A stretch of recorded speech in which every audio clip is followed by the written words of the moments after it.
Here in the middle, on the right.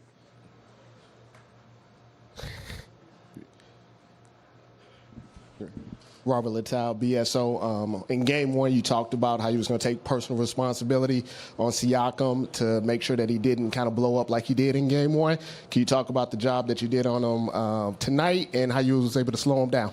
I mean, just try to be more aggressive. I wanted to set a tone on him and not let him get in the rhythm early. And saying that, I didn't box and one him, and chase him around the floor like Richard Sherman does some guys. That's a complete team effort. I tried to do my job when I was on him, and everybody else stepped in and did their job as well. I think, getting back in transition was huge, but, overall, we threw several different bodies at him, so I can't just come up here and be like, yeah, I took him out the game. Like, that's garbage. That was a complete team effort. Arash over here on the left. Arash Madane with Sportsnet. Draymond over here. Steph scored 12 points in the last 4 minutes of the half. You guys get it within 5 at the break. Then you go on that tear. What happened in that sequence of time, in that 5 minutes before and 5 minutes after the half, that allowed you guys to take over? We got stops. We took away their transition buckets, and we got transition buckets. We always say we're at our best when we're getting. That's our best offense when we're getting stops and we're pushing the ball. Obviously, Steph was great, in closing out that half for us, and I think we should have been down by a lot more than 5 points. But when you're going in, into the half down 5, we know we can cover that in 10 seconds. So our mindset was great coming out the half, and DeMarcus was big to start the half, and everybody was just moving without the ball, and we pushed the ball in transition. It was big for us. Standing in the back right. Draymond, Dan Devine from The Ringer. Picking up on that point on DeMarcus, I'm wondering, when you found out he was going to be starting tonight, what were you thinking about how that might change the way you guys were able to move on offense? And then what did you see from him as the game progressed? Did it seem like he sort of got into rhythm, got going as the game went along? He did. That's once again, DeMarcus hasn't played much basketball over the course of the last 18 months. So the more he plays, the better feel he gets. Tonight he was huge for us. Coach, putting him in the star lineup I think was big. Obviously they want to attack him on the defensive end, but you watch the film, he didn't give up much on the defensive end in game one. And similar to tonight, he was great on both ends as well. So, and allowed us to play through him some in the post. They got to honor that, or, we know what he's capable of if they don't.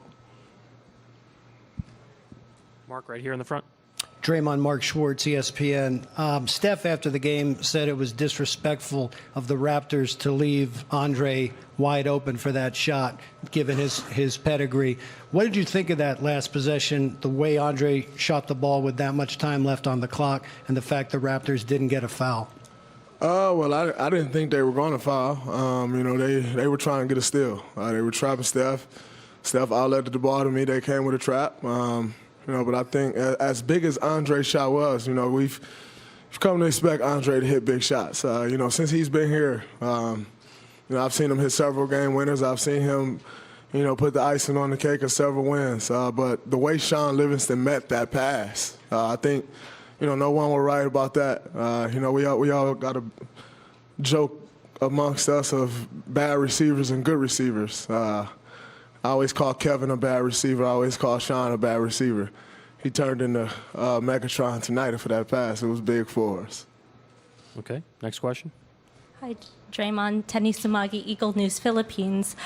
What would be the Warriors' next game plan to avoid some of the mistakes that were made on defense and offense? You're always going to make mistakes. That's just the nature of the game we play. You're playing against a great team. They're in the NBA Finals for a reason. They're going to force you to make some mistakes, but it's about the effort that you put out there on the floor to overcome those mistakes. And, I think we did that tonight.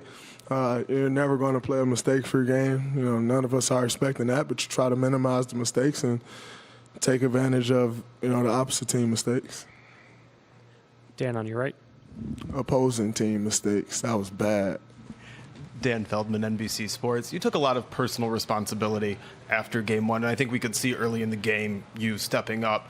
Yet near halftime, you guys are still down 10. What's going through your mind at that point? We was down 5 at half. No, I said near halftime. Oh, yeah. Yeah, when they got to 10. What's going through your mind at that point? Are you trying to do even more, or do you just figure if you keep this up, it'll turn around? I thought if we kept it up, it'd turn around because, when they went on their run, I think they went up 12. We had 3 or 4 possessions where we got great shots, and we just missed them. I have, faith in our team that if we continue to get, we always talk about just getting a shot every time. We're good enough to where if we get a shot every time, we're going to give ourselves a chance to win. So, we weren't turning the ball over. We was getting good shots, and you live with those results. Obviously we got a, good swing there to close out the half, and, the third quarter, we really dominated that quarter. In a game like this, where you have so many opportunities to guard so many different types of players, how much do you enjoy that challenge? I enjoy it a lot. Guarding Kawhi is different than guarding Pascal, and guarding Pascal is different than guarding Kyle Lowry. But, as a defender, as a competitor, I relish those opportunities to make an impact on the game on the defensive side of basketball. I understand how important that side of basketball is, and, no matter who I'm on, I try to, make sure I have a big impact on that side. Thank you, Draymond.